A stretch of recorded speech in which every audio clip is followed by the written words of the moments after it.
मिंबर शरीफ पर जलवागर हैं अच्छे अच्छे उलमा। अल्लाह ताला सबके इल्म व अमल में बरकत अता फरमाए।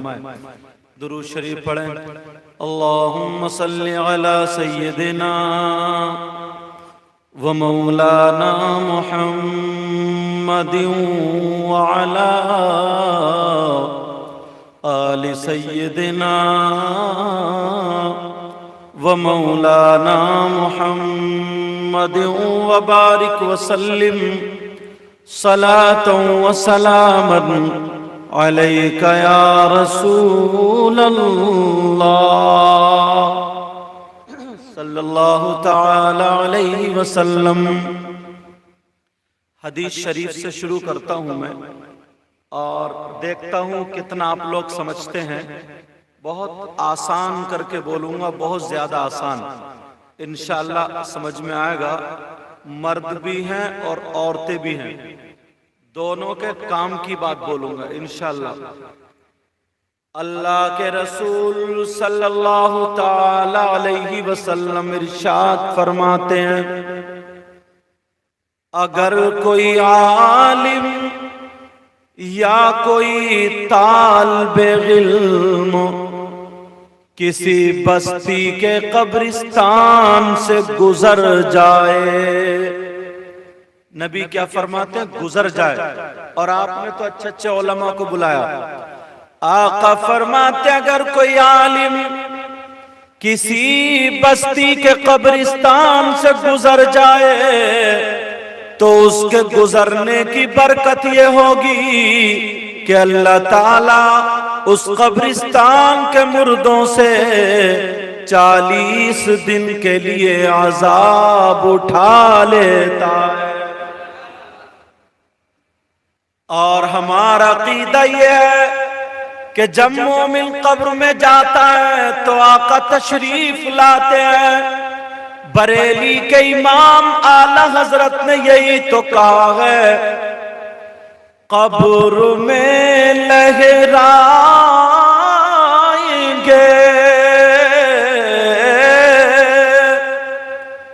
ताहशीर चश्मे नूर के।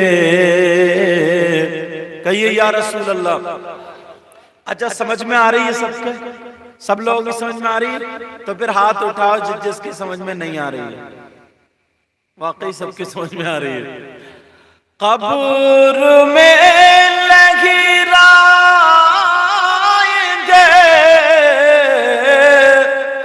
तागशीर चश्मे नूर के और जलवा फरमा होगी जब तलवत रसूलुल्लाह की।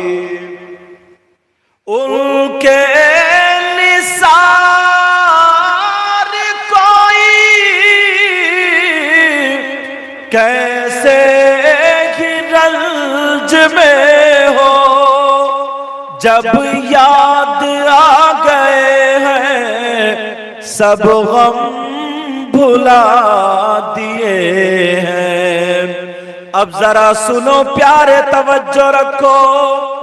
जिन हजरात ने जलसा कराया इसमें चंदा भी दिया, रुपये दिए, ये डेकोरेशन सारा खर्च किया, मगर नबी का फरमान सुनो।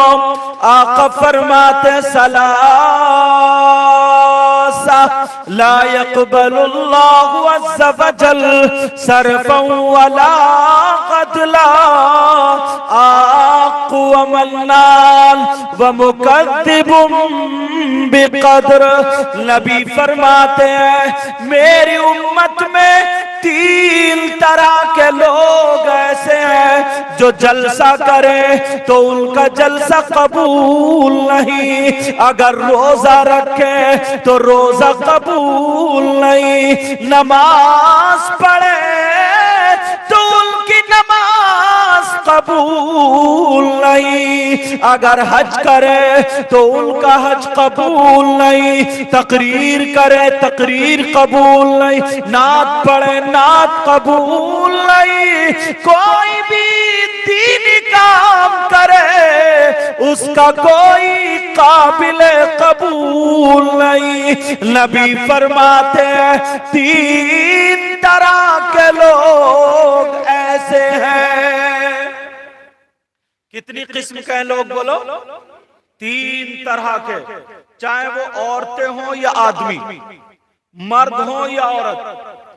नबी फरमाते अगर वो गुनाहगार है, कौन सा ऐसा काम कर लेता है कि अब अगर जलसा करे तो जलसा भी कबूल नहीं, रोजा रखे तो रोजा कबूल नहीं, हज करे तो हज कबूल नहीं, नमाज कबूल। इसमें भी आप में भी ना जाने कितने लोग हो। अगर तुम में कोई हो तो तौबा कर लेना, अगर बहनों में हो तो वो भी तौबा कर ले।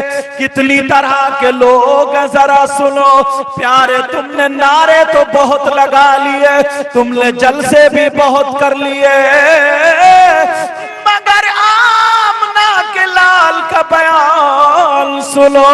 नबी फरमाते हैं तीन तरह के लोग ऐसे, अगर कुरान पढ़े तो उनका कुरान कबूल नहीं। कोई भी इबादत करे ला यक़बलुल्लाहु अज़्ज़ा वजल सरफ़न वला अदला। उसकी कोई भी इबादत काबिल कबूल नहीं। कितने लोग हैं बोलो? अगर इजाजत हो तो खोलूं या बंद रहने दूं? खोलूं? समझ में आ रही है सबके? मेरी बहनों के भी समझ में आ रही है मेरी बात? अल्हम्दुलिल्लाह बोलो। तीन तरह के लोग। नंबर एक, अपने अपने गिरेबान में झांक के देखना। हम क्या समझते ना, हमने जलसा करा दिया और बस बाबा हो गई, कामयाब हो गए। लेकिन सुनो नबी की हदीस, आका फरमाते तीन तरह के। नंबर एक, तवज्जो से बहुत धीरे धीरे बोलूंगा, कौन है वो जिसकी नमाज कबूल नहीं, रोजा कबूल नहीं, ज़कात कबूल नहीं, जलसा कबूल नहीं, कोई इबादत काबिल कबूल नहीं। नंबर एक, कान खोल के सुनो भाई और बहनों, वो है जिसके माँ बाप जिससे नाराज हैं। अगर अपने माँ बाप का कहना नहीं मानता, अगर माँ बाप को सताता है, माँ बाप को तकलीफ देता है, तो नबी फरमाते हैं कितने ही जलसे कर ले, कितने ही रोजे रख ले, कितनी नमाजें पढ़ ले, अगर माँ बाप नाराज है तो कोई इबादत काबिले कबूल नहीं, कोई इबादत काबिले कबूल नहीं। और याद रखना, जो बात कह के जाता हूं डंके की चोट पे कह के जाता हूं, मुझे ऐसा वैसा मौलाना बाजारू मौलाना मत समझना। या तो कुरान की आयत पढ़ूंगा या हदीस का हवाला दूंगा, ऐसा नहीं इधर की उधर फेंक फांक के चला जाऊं। समझ में आ रही? यहां तो मजबूर ये हूं कि बंगला जबान नहीं आती, कोशिश कर रहा हूं कि उर्दू में हिंदी में समझा के चला जाऊं। नबी फरमाते तीन तरह के लोग ऐसे हैं जिसकी कोई इबादत काबिल कबूल नहीं। अगर कमेटी वाला हो, मौलाना हो, नात पढ़ने वाला हो, चाहे इमाम हो, हाफिज कुरान हो, मौलाना हो, अगर उसके माँ बाप उससे नाराज है तो उसकी कोई इबादत काबिल कबूल नहीं। अब पहला मैसेज क्या है इस जलसे का जो ले जाना चाहिए? माँ बाप को राजी करो। क्या करो बोलो? माँ बाप की खिदमत करो। हमारे इलाके में हम जाते हैं, बड़े लोग हाथ चूमते इधर से उधर से कि सैयद साहब यू दुआ करना, यू दुआ करना, मगर सुनो प्यारे, मैं पूरी जिम्मेदारी के साथ आओ, पूरी दुनिया के मौलाना ले आओ, पूरी दुनिया के पीर ले आओ, बड़े बड़े पीर ले आओ, सारे के सारे पीर इधर लाइन में खड़े हो। तुम्हारे माँ बाप अगर इधर खड़े हो और माँ बाप तुमसे नाराज हो, तुम माँ बाप का कहना ना मानते हो, पूरी दुनिया के पीर और मौलाना तो एक की भी दुआ तुम्हारे हक में काबिल कबूल नहीं, एक की भी दुआ काबिल कबूल नहीं। तवज्जो रखना, एक एक बात समझ में आ रही है ना मेरी बोली? अल्हम्दुलिल्लाह बोलो। हाँ, ये भाई सो रहे हैं क्या? बराबर में तवज्जो रखो। अगर जिसके माँ बाप नाराज, उसकी कोई इबादत काबिल कबूल नहीं। मेरे नबी फरमाते हैं, आका फरमाते हैं, और पूरी दुनिया बदल सकती है मगर मेरे नबी का फरमान गलत। बोलो बोलो, नबी का फरमान गलत। अब मेरी बहनें सुन रही है, ये भी एक मैसेज लेकर के जाए, एक सबक ये भी लेकर के जाए। वो औरत कौन है? तवज्जो, वो औरत कौन है जो नमाज पढ़े फिर भी जन्नत में नहीं जाएगी, रोजा रखे फिर भी जन्नत में नहीं, कुरान पढ़े फिर भी जन्नत में नहीं, अच्छे काम करे फिर भी जन्नत में नहीं? कौन औरत है वो? मेरी बहनें गौर से सुने, तवज्जो से सुने। नमाज पढ़ रही है ताकि जन्नत मिले, रोजे रख रही है ताकि जन्नत मिले, कुरान पढ़ रही है ताकि जन्नत मिले, मगर कौन औरत है ये सारे काम करे फिर भी जन्नत में नहीं जाएगी? अब जरा सुनो, गौर से सुनो, यहाँ से वहां तक सुनो। मेरी बहनों, सबक लेकर के जाना। नबी फरमाते हैं वो औरत वो है जो अपने शौहर का कहना नहीं मानती, जो अपने शौहर की वफादार नहीं, जो अपने शौहर की इज्जत नहीं करती, जो शौहर को बेइज्जत कर देती है, जो शौहर की फर्मा बरदार नहीं है। कितनी नमाजें पढ़ ले, रोजे रख ले, अगर शौहर नाराज है तो उसकी कोई इबादत काबिल कबूल नहीं, जन्नत में नहीं जाएगी। ये औरतों के लिए। आज जरा सी अगर बात हो जाती है तो लड़ाई झगड़े हो जाते हैं घर में। बोलो होती है नहीं होती? मैं ज्यादा तेज तो नहीं बोल रहा हूं ना, समझ में आ रही है सबके? हमारे इलाके में तो इशारे चलते हैं, इशारे लोग समझते रहते हैं, बड़ी फास्ट बोलते हैं, मगर यहाँ पे बड़ा संभल के बोलना पड़ा। मुझे पता नहीं था पहले वाले हजरत क्या कह गए। मुझे बंगला नहीं आती है ना, तो मुझे कोई पता नहीं मेरी तारीफ कर गया गाली दे गए, मुझे कोई पता नहीं। मगर तुम लोगों के सामने ऐसा नहीं होगा, आप लोग सब जानते हो। बोलो जानते हो नहीं जानते हो? और मतलब की तो इंसान और पहले समझता है। तवज्जो रखो। वो औरत जो अपने शौहर का कहना ना माने, जो शौहर को जलील करे, कितना ही कुरान पढ़े जन्नत में नहीं जाएगी। ये मेरी बात नहीं है, जिस नबी का कलमा पढ़ते हो ये उन्हीं का फरमान है। आज के बाद कोई भी बहन अपने शौहर से इंशाअल्लाह नहीं लड़ेगी। बोलो इंशाअल्लाह। या फिर सुबह जाके कमेटी वालों की बीवी और ज्यादा लड़ेंगे। अच्छा, सैयद साहब से तकरीर आप ही करा रहे थे लग रहा, समझे? ऐसा तो नहीं है ना। अब सुनो, जरा गौर करो, आगे बढ़ो। मर्दों की बीबी, बेटी, बेटा, बात नहीं। बेटी बेटा मर्दों की, माँ बाप सास ससुर साली, सारे के सारे ये रिलेशन में होते, बोले सब रिश्तेदार हैं। अब जरा इस्लाम से पूछो, एक एक बात चुनी चुनी, बेटा बात नहीं, इस्लाम से पूछो मर्दों पर सबसे ज्यादा हक किसका है, बेटे का या बेटी का है,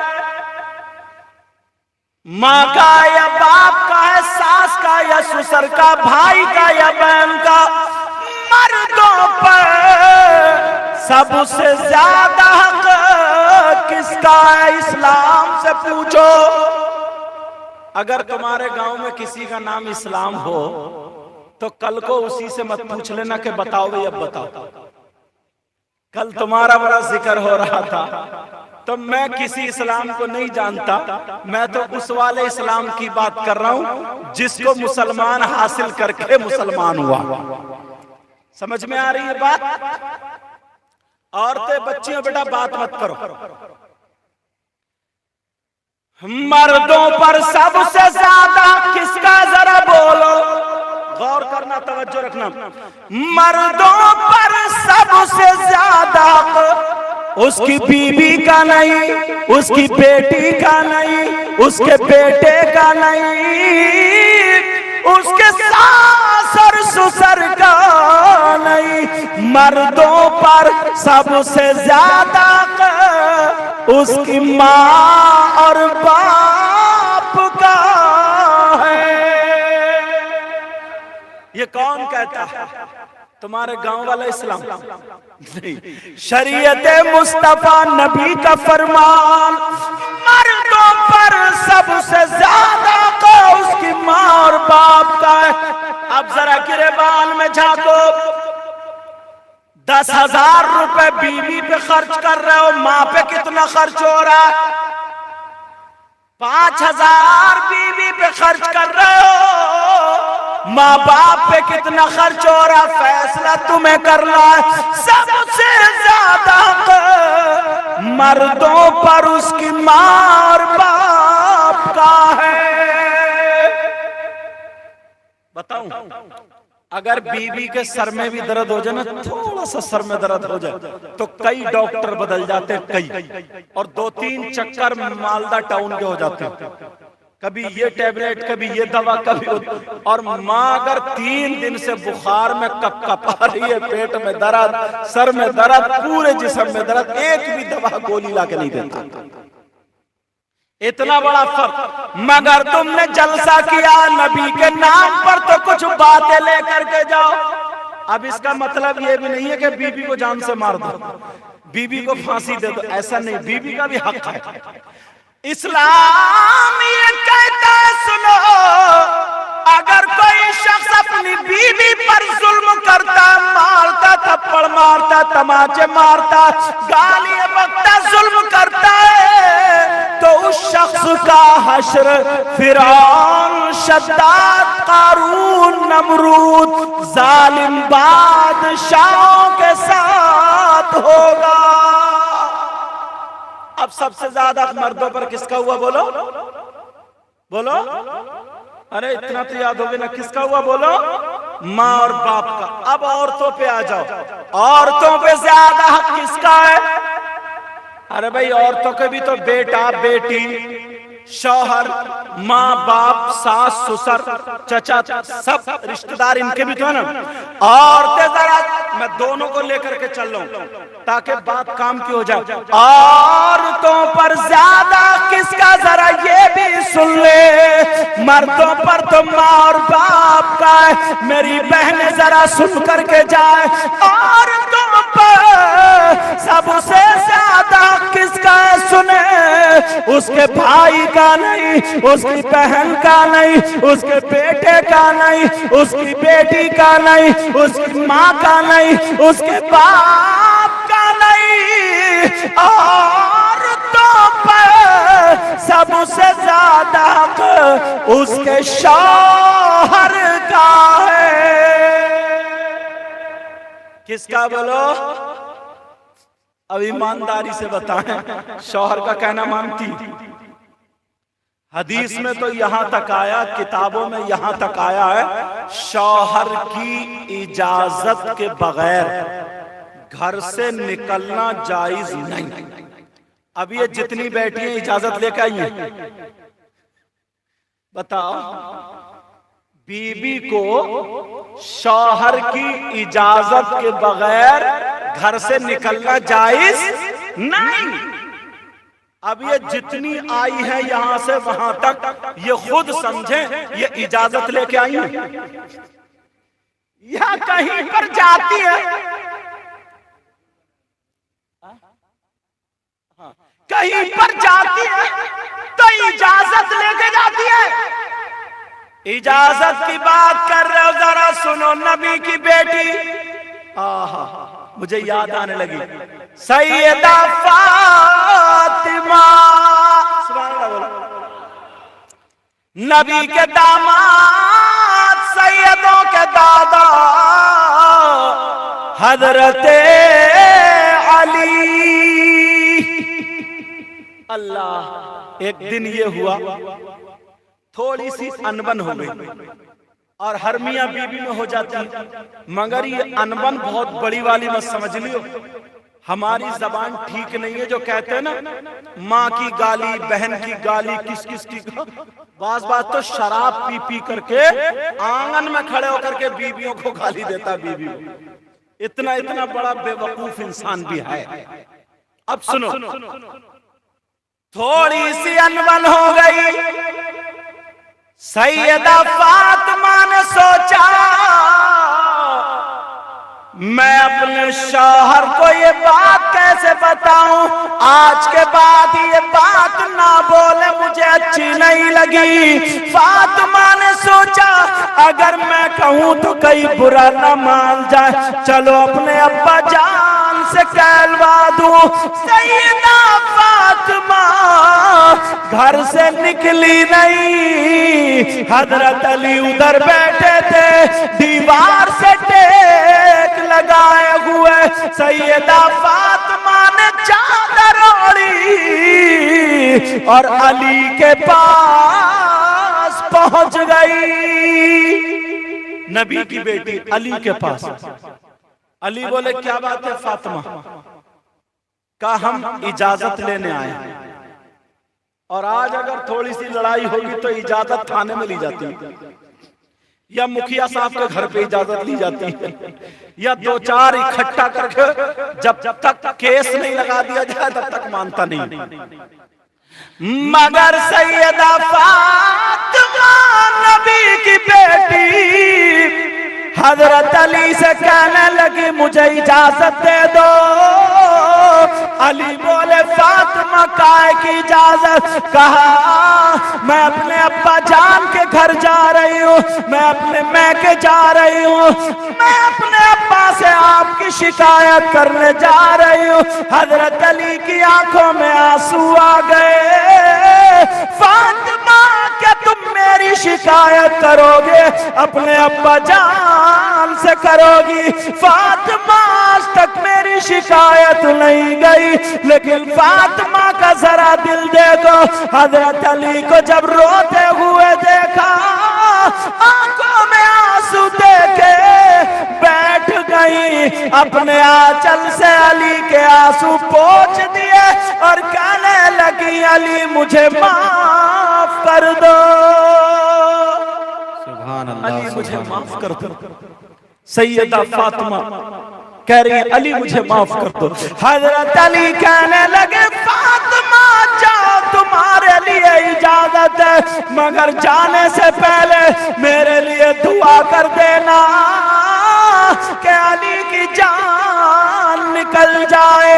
जब इतना कहा तो फातिमा ने हाथ उठा करके दुआ कर दी, ऐ अल्लाह मेरे अली की उम्र और इज्जत में बरकतें अता फरमा दे। आज कहां है ऐसी बीबियां जो दुआएं करें? कहां है ऐसी बीबी? बहुत कम है ऐसी बीबियां। अल्लाह, सैयदा फातिमा ने चादर ओढ़ी। फातिमा की चादर पर पेमत दिखाई दे रहे थे मगर जिस्म दिखाई नहीं दे रहा था। मेरी बहनें कान खोल के सुन ले, सैयदा फातिमा की चादर पे पेमत दिखाई दे रहे थे मगर जिस्म दिखाई नहीं दे रहा था। आज मेरी बहन साड़ी पहनती है, आज मेरी बहन कपड़े पहनती है, आज मेरी बच्ची कपड़े पहनती है, तो बोलो उसका जिस्म दिखता है या नहीं दिखता है? इसलिए फातिमा का जिस्म नहीं दिखा क्योंकि उसने नबी की तरबियत पाई थी। और आज की बेटी का जो जिस्म दिखता है तो उसने मोबाइलों में फिल्म देख देख करके, जो बंबई में फैशनीले कपड़े पहन पहन करके अपने आप को आधा आधा नंगा कर लिया है, वही माहौल वही कल्चर हमारे घरों में आ गया है। आज मैं बड़ी जिम्मेदारी से बोल देता हूं, कम से कम यहाँ पर मेरी बात अगर बुरी लगे तो माफ कर देना, मगर हक बोल के जाता हूं, कम से कम यहाँ पर 50 बाप ऐसे होंगे जिनकी जवान बेटियों पे मोबाइल है। कम से कम 50 ऐसे होंगे जिनकी जवान बेटियों पे मोबाइल। प्यारे, जरा ठंडे दिमाग से बताओ, हमारी बेटियों पे जो आज मोबाइल है क्यों है? इसे मोबाइल की जरूरत क्या? इसकी ट्रेनें चल रही हैं, इसकी बसें चल रही हैं, इसके हवाई जहाज चल रहे हैं, इसकी बिजनेस चल रही है, इसके कारोबार चल रहे हैं, इसकी फैक्ट्री चल रही है जो मोबाइल के बगैर ठप हो जाएगी। नहीं, और माँ बाप से पूछना चाहता हूं, बोलो, जो आज हमारी बेटियों पे मोबाइल है, जरा सोचो, 3 रोटी खाते हो, 1.5 की अकल रखो। बेटियों को, जवान बेटी, कुंवारी बेटी, उसको मोबाइल दे दिया, तुम्हें मालूम है कहाँ बात करेगी, तुम्हें पता है कहाँ व्हाट्सएप चलाएगी, तुम्हें पता कहाँ फेसबुक चलाएगी, तुम्हें पता यूट्यूब खोलेगी, तो क्या क्या देखेगी। आज 50 लड़कियां, बड़ा खुल के बोलता हूं मैं, 50 लड़कियां लड़कों से मोबाइल पे बातें कर रही हैं, और 50 लड़के जो लफंगे टाइप के हैं, जिन्हें अपनी माँ की इज्जत का ख्याल नहीं, अपनी बहन की इज्जत का ख्याल नहीं, अपनी भांजी की इज्जत का ख्याल है। 50 लड़के तेरी मेरी बहन बेटियों से मोबाइल पे बात करते हैं। इधर खाना खाया, हेलो हेलो, मोबाइल पे बात शुरू हो जाती है। क्या तुम्हें खबर नहीं है? सबको खबर है। मैं पूछना चाहता हूं, बोलो, मोबाइल हमने अपनी बेटियों को क्यों दिया है? हमने मोबाइल अपनी बच्चियों को क्यों दिया है?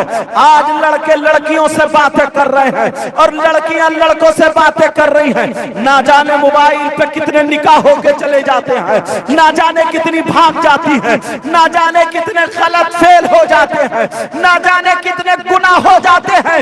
मैं तुमसे पूछना चाहता हूँ प्यारे, जरा सुनो, ये जब तुमने जलसा किया है तो यहाँ पर मेरी बहनें भी बैठी हैं, अगर जिन पे मोबाइल हो उन्हें मेरी बात बुरी जरूर लगेगी। या वो लड़के जो 10 रुपए कमाने के लायक नहीं, बिल्कुल निठल्ला है, निकम्मा है, नंगा है, बाल टेढ़े भेड़े कर लिए, कपड़े उल्टे सीधे पहन लिए, घुटनों पे फटी हुई पैंट पहन ली, और वो फैशनीले, वो बम्बई के कंजर जैसे फिल्में बना रहे हैं, उनके ढंग पे चल्ला खा रहा पी रहा, तेरी मेरी बहन बेटियों से टकरा बातें कर रहा है। कान खोल के सुन ले, हमारे घर में भी बेटियां हैं, हमारे घर में भी बहनें हैं, हमारे घर में भी बच्चियां हैं। अगर हमारे बच्चों पे मोबाइल है, बेटियों पे मोबाइल है, अगर किसी की बेटी पढ़ रही है, मोबाइल के जरिए वो पढ़ रही है, तब तो वो रख ले, उसे जरूरत है। अगर किसी का बेटा मोबाइल के जरिए किसी सब्जेक्ट में अगर कमजोर है, उससे अगर वो तालीम हासिल कर रहा तो रख ले, वो उसके लिए काम का। मगर कुछ लड़कियां ऐसी हैं जो तालीम भी नहीं है, खाली बात है, उन्हें मोबाइल की क्या जरूरत है। कुछ लड़के भी ऐसे हैं, जरा सुनो, अल्लाह फरमाता बिस्मिल्लाहिर रहमानिर रहीम, या अय्युहल्लज़ीना आमनू कू अनफुसकुम व अहलीकुम नारा। ऐ ईमान वालो, अल्लाह तुमसे कहता है, ऐ ईमान वालो, अपने आप को और अपने घर वालों को जहन्नम की आग से बचाओ। अब ये किसकी जिम्मेदारी है बचाने की? माँ बाप की जिम्मेदारी है। मगर माँ ने भी अपनी आंखें बंद कर लिए, बेटी मोबाइल चला रही, जहां चाहे चला। बाप ने भी अपनी आंखें बंद कर लिए, बेटी पे मोबाइल है। माँ बाप ने दोनों ने आंखें बंद कर ली, हमारे बेटों पे मोबाइल है। जिन बेटों को जरूरत है वो मोबाइल रखें, मगर जिनको जरूरत नहीं है, तेरी मेरी बहन बेटियों से बातें कर रहे हैं, फिल्में देख रहे हैं, सीरियल देख रहे हैं, नाटक देख रहे हैं, अपनी जिंदगी बर्बाद। यही वजह हमारे घर का माहौल अलग है। सैयदा फातिमा की जिंदगी क्यों नहीं आई?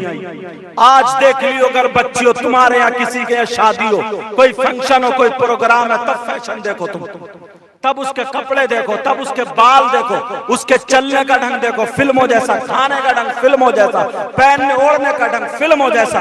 जो मालदा टाउन यहाँ से निकल के, बंगाल से निकल के जो लड़की कभी बाहर नहीं गई, अगर उसको मालदा टाउन में छोड़ दो, उसे घर नहीं मिलेगा। उसके पास बंबई का फैशन कहाँ से आया? उसके पास गोवा का कल्चर कहाँ से आया? मुझे बताओ, ये मोबाइल की देन है, मोबाइल की देन है। तुम्हारी हमारी बेटियों को सैयदा फातिमा का तरीका क्यों नहीं आया? हजरत खदीजा का तरीका क्यों नहीं आया? हजरत आयशा का तरीका क्यों नहीं आया? हजरत मैमूना का तरीका क्यों नहीं आया? गौसे पाक की माँ का तरीका क्यों नहीं आया? गरीब नवाज की बेटी का तरीका क्यों नहीं आया? मखदूम सिमना की माँ का तरीका क्यों नहीं आया? साबिर पाक की माँ का तरीका क्यों नहीं आया?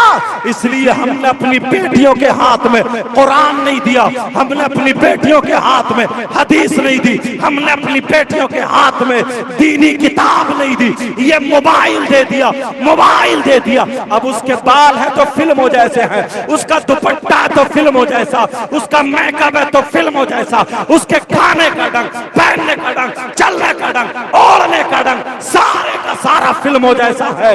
अगर हम सैयदा फातिमा की जिंदगी अपनी बेटी को पढ़वा देते तो खुदा की कसम बेटी हमारी होती, लेकिन ढंग फातिमा का होता। बेटी हमारी चलती, लेकिन ढंग फातिमा का होता। बेटी हमारी सोती, लेकिन ढंग फातिमा का होता। बेटी हमारी उठती, फातिमा का ढंग होता। बेटी हमारी खाती पीती पहनती, लेकिन फातिमा का ढंग होता।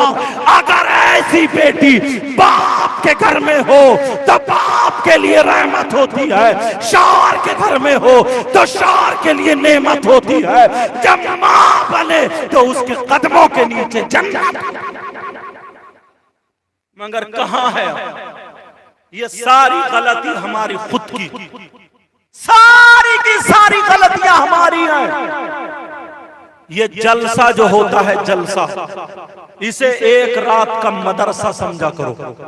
यहां से पढ़ के जाया करो, यहां से सबक लेके जाया करो। यहां से मैं किसी की बेटी पे इल्जाम नहीं लगा रहा हूं, मगर तुम अखबार पढ़ते हो, तुम न्यूज देखते हो। अल्लाह समद, इतनी खुराफात है, इतनी खुराफात। अब तो माहौल ऐसा चल गया है, गैर मुस्लिम लड़कियां मुस्लिम लड़कों के साथ मोबाइल के जरिए टच हैं, और मुस्लिम लड़कियां गैर मुस्लिम लड़कों के साथ मोबाइल के जरिए टच हैं। उसे अब कोई खबर नहीं है कि मेरी माँ की इज्जत क्या है, मेरे बाप की इज्जत क्या है, मेरी इज्जत क्या नहीं है। अगर अपने आप को संभालना है, अपने आप को सुधारना है, तो बेटियों के हाथ से मोबाइल लेना होगा। अगर देना होगा तो इन्हें कुरान देना होगा। औरत का मकाम कम समझ रहे हैं। वली को जन्म देने वाला आदमी नहीं है, औरत है। गौसे पाक को जन्म देने वाली वो भी औरत है। मखदूम पाक को जन्म देने वाली वो भी औरत है। साबिर पाक को जन्म देने वाली वो भी औरत है। गरीब नवाज को जन्म देने वलियों को, वुतादा, वुजाबा, नुकाबा, गौस, कुतुब, अब्दाल, सहाबा, अंबिया, रसूल सबको जन्म देने वाली औरत है, मर्द नहीं है। औरत का मकाम भी बहुत ऊंचा है, मगर वो औरत ऐसी नहीं थी जो छतों पे चढ़ के झांकती हो। वो औरत ऐसी नहीं थी जो मेलों ठेलों में घूमती हो। वो औरत ऐसी नहीं थी जो मोबाइल पे गैर मर्दों से बातें करती हो। वो औरत ऐसी नहीं थी उसका शौहर कहीं बाहर कमाने गया हो और ये दूसरों की मोटरसाइकिल पे घूमती हो, ये बेइज्जत करा रही हो। वो औरत ऐसी नहीं थी जो बेपर्दा घूम रही हो। अरे वो औरत थी, अगर खाती थी तो ढंग फातिमा का होता था, अगर पीती थी तो ढंग फातिमा का होता था, अगर सोती थी तो ढंग फातिमा का होता था। सुबह को अगर उठती थी तो कुरान पढ़ती थी, शाम को उठती थी तो कुरान। वो औरत ऐसी होती थी। आज भी हमने माहौल बदल दिया, अपने आप को बदल दिया, वहीं पे पहुंचो। नबी फरमाते हैं 3 तरह के लोग ऐसे हैं जिनकी कोई इबादत काबिले कबूल नहीं। एक कौन? माँ बाप का नाफरमान, माँ बाप का कहना ना मानने वाला। यहीं से तो चला था मैं, समझ में आ रही है सबकी? बड़ी कोशिश कर रहा हूँ समझाने की, इसलिए ज्यादा तेज भी नहीं बोल रहा हूँ। और तुम्हारे इलाके में ये कमेटी वाले मुबारकबाद के लायक हैं कि ये मौलाना को बुला बुला बुला बुला करके तुम्हें उर्दू में और हिंदी में अरबी में तकरीरें सुनवा देते हैं। समझ में आ रही है? ये भी बहुत बड़ा काम है। 10-10, 20-20, 100-100 रुपए इकट्ठे करके ना जाने ने कितनी बातें सुनने मिलती होंगी, मगर इसकी भी इनको जजा मिलेगी। कुछ लड़के ऐसे भी होते हैं, इनकी उम्र ऐसी है, जो लोग डीजो पे नाचते हैं, जो लोग गानों पे नाचते हैं, मगर अल्लाह ने इनको हिदायत दी है कि रसूल पाक का जलसा कर। अगर ये कबूल हो गया तो बेड़ा पार होगा। तुम चाहते हो तुम्हारी दुआएं कबूल हो जाए?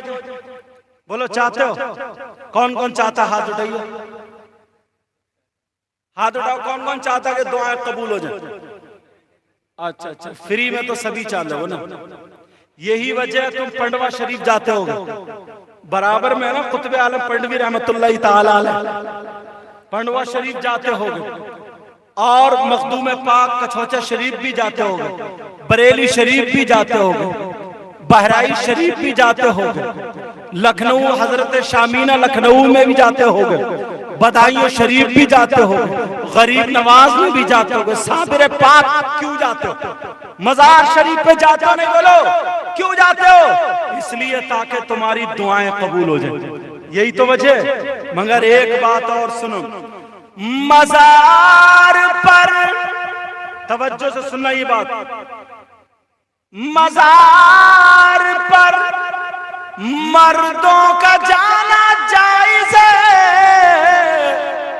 औरतों का जाना जायज नहीं। अब औरतें सोच रही होंगी यार ये अजीब मौलाना रोक दिया। मजार शरीफ पे किसका जाना जायज है? बोलो। मर्दों का, औरतों का। मजार शरीफ पर औरतों का जाना जायज नहीं, मर्दों का जाना जायज है। औरत नमाज पढ़े, मुसल्ला बिछा ले, वहीं से किसी वली से मदद मांगे, अल्लाह ने वली को वो पावर दिया है, उसकी मदद वहीं से इसके घर पे हो जाएगी। समझ में आ गई? अब औरतें मजार पर ना जाएं, वरना तो मर्द कम जाते हैं हमारे इलाके में, औरतें और ज्यादा जाती हैं। मुझे यहाँ का तो पता नहीं, यहाँ भी जरूर होगा कि औरतें मानती नहीं होंगी, जरूर होगा। लेकिन सुनो, चाहते हो तुम्हारी दुआएं कबूल हो जाए, इसीलिए तो जाते हैं हम मजारों पे ताकि दुआएं कबूल हो जाए। मगर सबकी दुआएं कबूल हो जाती है बोलो? अगर होती तो अब तक पड़ोसी को मरवा चुका होता। इतना जलन, इतना हसद, कीना, बगावत मरवा चुका होता। मगर प्यारे एक बार मैं भी बताता हूँ, जहां 100 के 100% दुआ कबूल। अगर ना हो तो मेरा दामन पकड़ लेना, 100 के 100% कबूल। और जो बारगाह मैं बता रहा हूं, यहां पर औरतों का जाना भी जायज, यहां पर औरतों का जाना भी जायज। वो कौन सी बारगाह है जहां पर 100 के 100% दुआ कबूल होती है? बता दूं उसका एड्रेस, पता बता दूं? लिखना चाह रहे हो? जाओगे ना? बोले इंशाअल्लाह। वहां पर अगर तुम्हारी दुआ हो गई तो रद्द नहीं हो सकती, 100 के 100% दुआ कबूल। वो कौन सी बारगाह जरा नोट करने वालों कर लो, लिखने वालों लिख लो, दिल की तख्ती पे निकलो, मेरी बहनों तुम भी सुन लो। जहां पर 100 के 100% दुआ कबूल होती है, वो कोई और बारगाह नहीं है, वो है तुम्हारी माँ, तुम्हारे बाप। वो माँ बाप की बारगाह है, माँ बाप को राजी कर लो। जब माँ बाप अगर राजी हो जाए तो वो तुम्हारे लिए दुआ कर दे, तो उनकी दुआ रद्द नहीं हो सकती, उनकी दुआ रद्द नहीं हो सकती। अब दलील सुनो, जब दावा कर दिया है तो दलील भी तो सुनना चाहिए। भाई रद्द क्यों नहीं होगी? इसलिए मैं हदीस पढ़ूंगा। और बोलो हदीस गलत हो सकती है? बोलो हदीस गलत हो सकती? नहीं हो सकती। नबी फरमाते दुआ उल वालिदैन अन औलादिहिमा का दुआ नबी।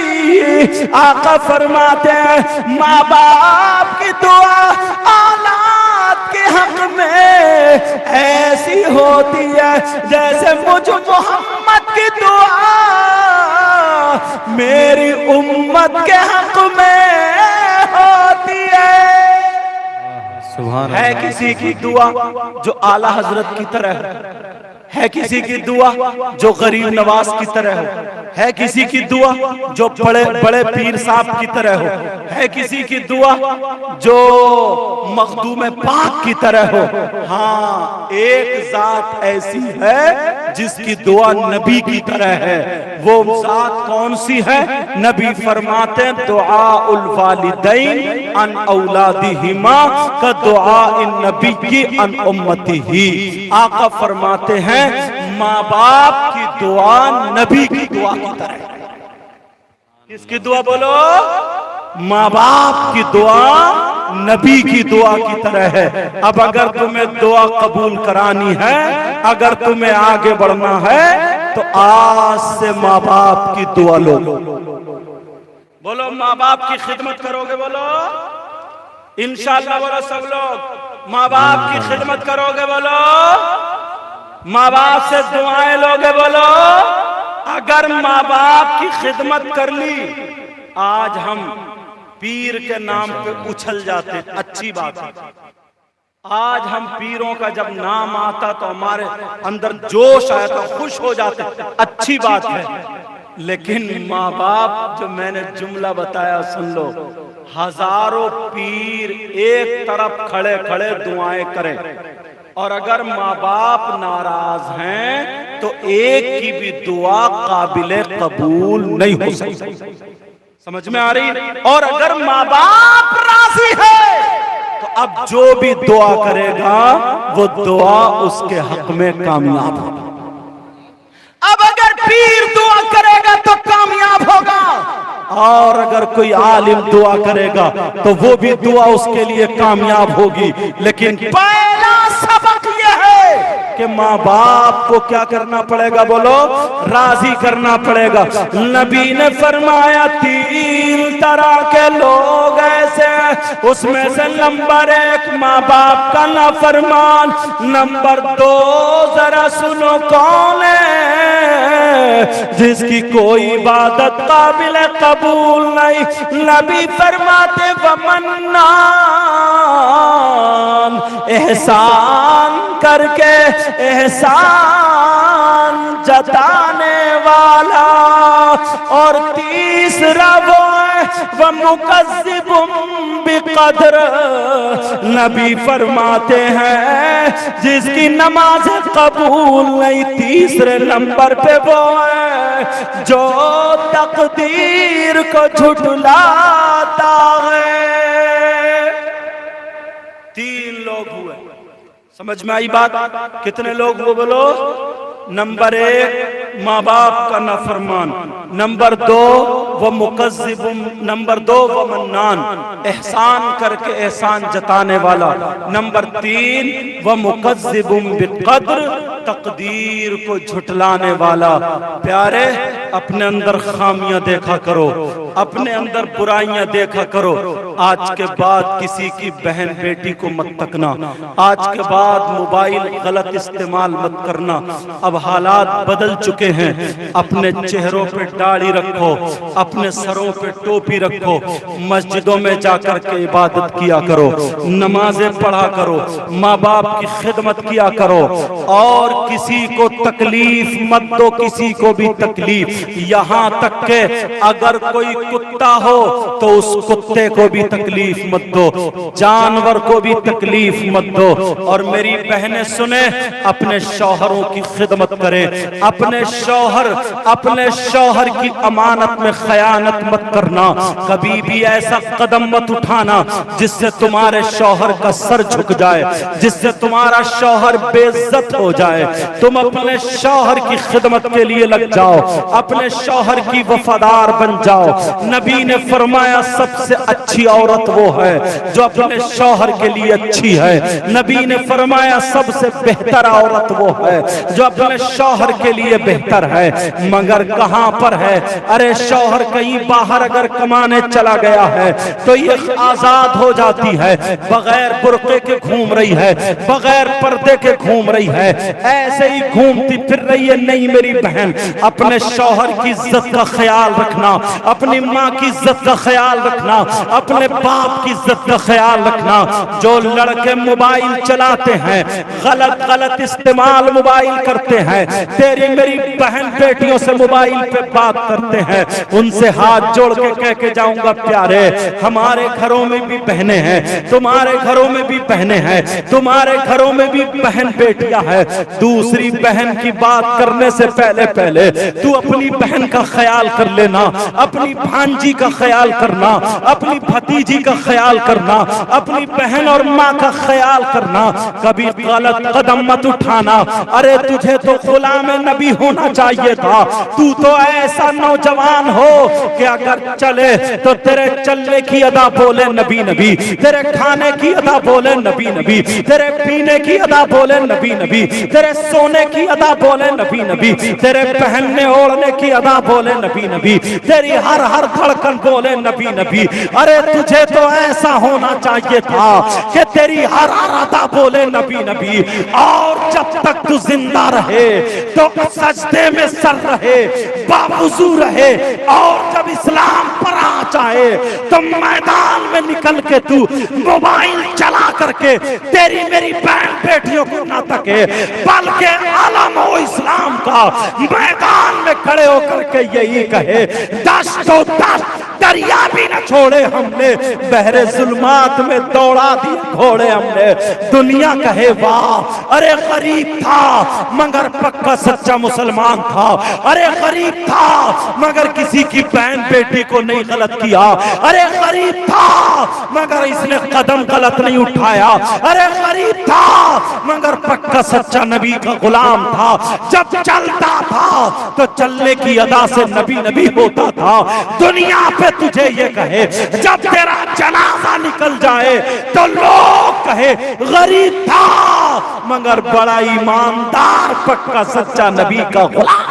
सुभान अल्लाह, सुभान अल्लाह। तब तो तू कहने का मुसलमान हकदार है, वरना याद रखो और मेरी बहनें बच्चियां वो भी सुन ले, अगर मोबाइल चला रही हो, गलत इस्तेमाल कर रही हो तो उन्हें भी हाथ जोड़ के कह के जाऊंगा, अपनी माँ की इज्जत का ख्याल रखना, अपने भाई की इज्जत का ख्याल रखना, अपनी बहन की इज्जत का ख्याल रखना, अपने बाप और माँ की इज्जत का ख्याल रखना। अरे ये 4 दिन की जिंदगी है, फिर वही अंधेरी रात है, यहाँ से चले जाएंगे। प्यारे मुसलमान की बच्ची इसलिए नहीं होती है, आज मुसलमान की बच्चियों का खिलौना बना लिया गया है, उसका पहनने का तरीका ईसाइयों जैसा हो गया है, यहूदियों जैसा हो गया है, उसके चलने का ढंग बेढंगो जैसा हो गया है, खाने पीने का ढंग बेढंगो जैसा हो गया है।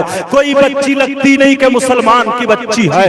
अरे मुसलमान की बच्ची तो ऐसी होती, अल्लाह अल्लाह किसी के घर में फातिमा तो नहीं होती मगर कनीज़े फातिमा जरूर होती, किसी के घर में ज़ैनब तो नहीं होती मगर कनीज़े ज़ैनब जरूर होती। उसके घरों से मोबाइल की आवाज नहीं बल्कि कुरान की तिलावत की आवाज होती। अरे जब वही बच्ची अगर उसकी शादी हो जाती, छोटे छोटे अगर बच्चे होते, अब वो रोने लगता तो वो बच्ची को कहीं और लेके नहीं जाती, उसकी गोद में बच्चा होता, कुरान पढ़ पढ़ के लोरियां देती होती, नबी पे दुरूद पढ़ पढ़ के लोरियां देती होती। अगर बच्चे को नजर हो जाती, बच्चे को आसे भी असर हो जाता, बच्चे को कोई बात हो जाती तो उसे पता होता कुरान की कौन सी आयत पढ़ती है। अगर नजर हो जाए तो वही यकादुल्लज़ीना कफरू ला युज़लिक़ूनका बिअबसारिहिम लम्मा समिअु ज़िक्रा व यक़ूलूना इन्नहु लमजनून व मा हुवा इल्ला ज़िक्रुल लिल आलमीन।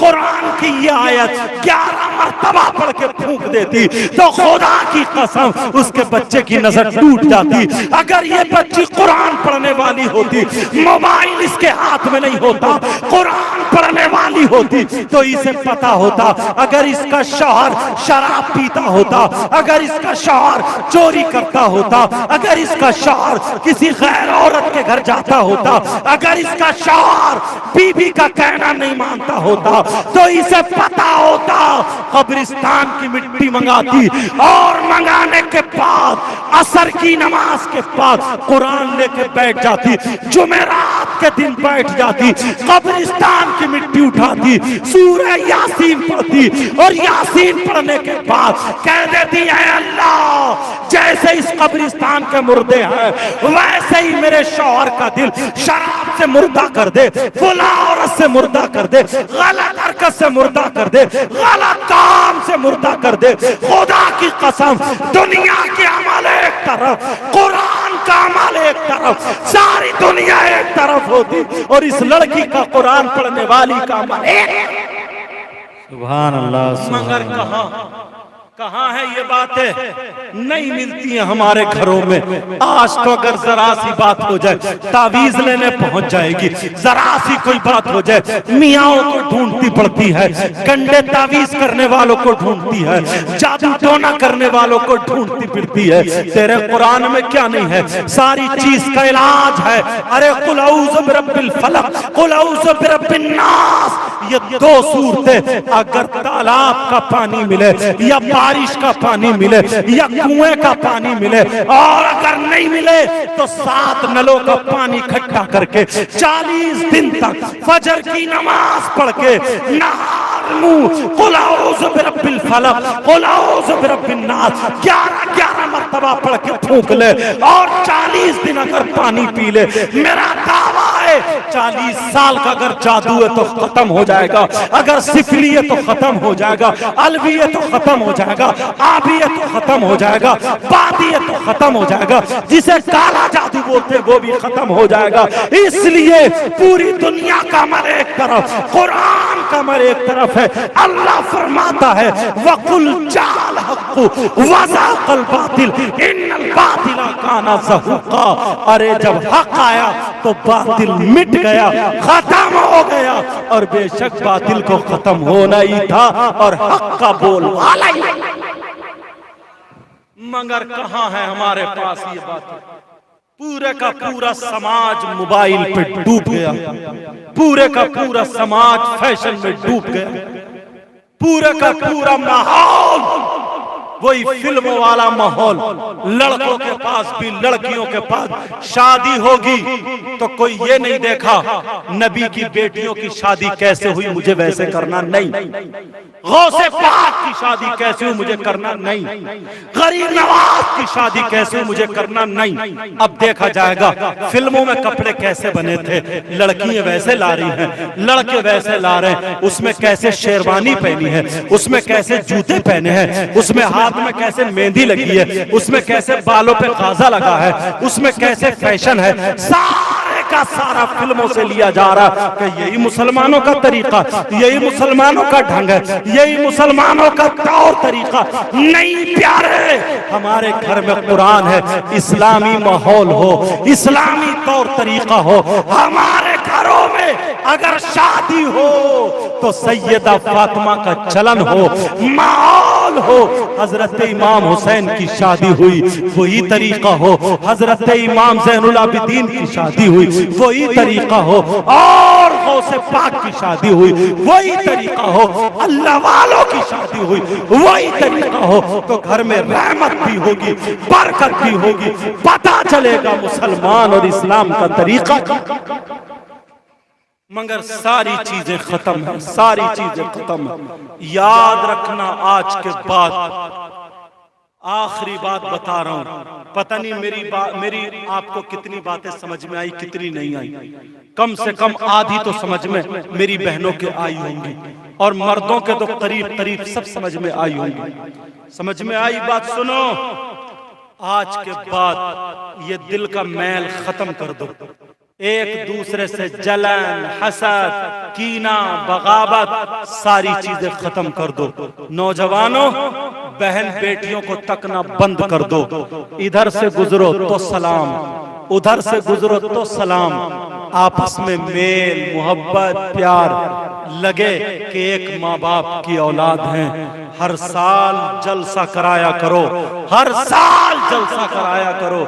इसलिए तुम्हारे गांव में उलमा आते हैं, तुम्हारी बस्ती में उलमा आते हैं। मैंने शुरू में हदीस पढ़ी थी, नबी ने फरमाया अगर कोई आलिम किसी बस्ती के कब्रिस्तान से गुजर जाए तो उसके गुजरने की बरकत ये होती है कि 40 दिन तक अल्लाह ताला उस कब्रिस्तान के मुर्दों से अजाब उठा लेता है। जो तुम्हारे यहाँ करके दुआ कर दे तो उसका क्या आलम होगा, जो तुम्हारे यहाँ करके हाथ उठा करके दुआ कर दे तो बोलो क्या आलम होगा। प्यारे, अच्छे काम किया करो, खूब कमाओ, खूब कमाओ, और दीन के रास्ते पे लुटाओ, इस्लाम के रास्ते पे लुटाओ, इस्लाम के रास्ते पे खर्च करो, दीन के रास्ते पे खर्च करो। नबी ने फरमाया उतलुबुल इल्मा मिनल महदी इलल लहद, इल्म हासिल करो माँ की गोद से गोर तक। बीबी अपने शौहर की बन के रहे और शौहर अपनी बीबी का बन के रहे। वो शौहर कितना नाकाम शौहर है, कितना बुरा शौहर है, कितना जलील शौहर है, कितना खराब शौहर है। और इससे ज्यादा बुरे मेरे पास जुमले नहीं है। कितना खराब, कितना जलील वो शौहर है जिसकी बीबी घर में है और दूसरी औरतों से ताल्लुक रखता है, दूसरी औरतों से मोबाइल पे बात करता है, दूसरी औरतों के घर पे जाता है, उनसे मेल रस्म ताल्लुक रखता है। अरे तेरे घर में जो है वो तेरी बीबी है, और वो औरत कितनी बुरी है, वो औरत कितनी जलील है, वो औरत ही करीब है जिसका शौहर घर में है, लेकिन फिर भी दूर गैर मर्दों से मोबाइल पे ताल्लुक रखती है, गैर मर्दों से बातें करती है। मेरे भाइयों, हाथ जोड़ के ये नबी का शहजादा तुमसे हाथ जोड़ के कह के जाता है, मेरी बहनों तुमसे भी कह के जाता है, तुम्हारी पिछली जिंदगी जो थी वो खत्म कर दो। अरे अब तुम्हारी शादी हो चुकी है, तुम अपनी बीबी के बन के हो जाओ और बीबी अपने शौहर की बन के हो जाओ। सैयदा फातिमा और हजरत अली जैसा माहौल गुजारो। लगे हाँ, दोनों आपस में प्यार और मोहब्बत से रहो, दोनों आपस में। घर में लड़ाइयां नहीं होनी चाहिए, घर में गालियां नहीं होनी चाहिए, घर में खींचातानी नहीं होना चाहिए, घर में शोर शराबा नहीं होना चाहिए। ऐसा लगे कि घर में बरकतें उतर रही हैं, घर में रहमतें उतर रही हैं। जिस घर में मियां बीबी की लड़ाई होती है, बरकतें खत्म हो जाती हैं, रहमतों का नुज़ूल बंद हो जाता है। अगर तुम चाहते हो तुम्हारे घर में बरकतें उतरे, तुम्हारे घर में रहमतें उतरे, तुम घर की लड़ाई बंद कर दो। मैं अपनी बहनों से भी कह करके जाऊंगा, भाइयों से भी कह करके जाऊंगा, पिछली जिंदगी अपनी खत्म कर दो। आज से इस जलसे से ये सबक लेकर के जाओ, जिनकी शादियां हो गई हैं वो अपने शौहर की होकर रह जाएं, और जिन भाइयों की शादी हो गई है वो अपनी बीवियों के होकर के रह जाएं। ऐसा लगे कि सैयदा फातिमा और हजरत अली जैसी जिंदगी गुजर रही है। प्यारो, अगर कोई गलती हो गई हो, मैं सबको गवाह बना करके तौबा करता हूँ। सब लोग तौबा करिए मेरे साथ में, पढ़िए अस्तगफिरुल्लाह। सब लोग पढ़े अस्तगफिरुल्लाह रब्बी मिन कुल्ली ज़म्बिन व अतूबु इलैहि, ला इलाहा इल्लल्लाह मुहम्मदुर रसूलुल्लाह सल्लल्लाहु तआला अलैहि वसल्लम। प्यारो, मुझसे बात कहनी नहीं आती है, पता नहीं आप लोग कैसे समझ पाए या ना समझ पाए, आप लोग समझ पाए या नहीं समझ पाए, लेकिन फिर भी कहूंगा, इसलिए मैं तुम्हारा हमदर्द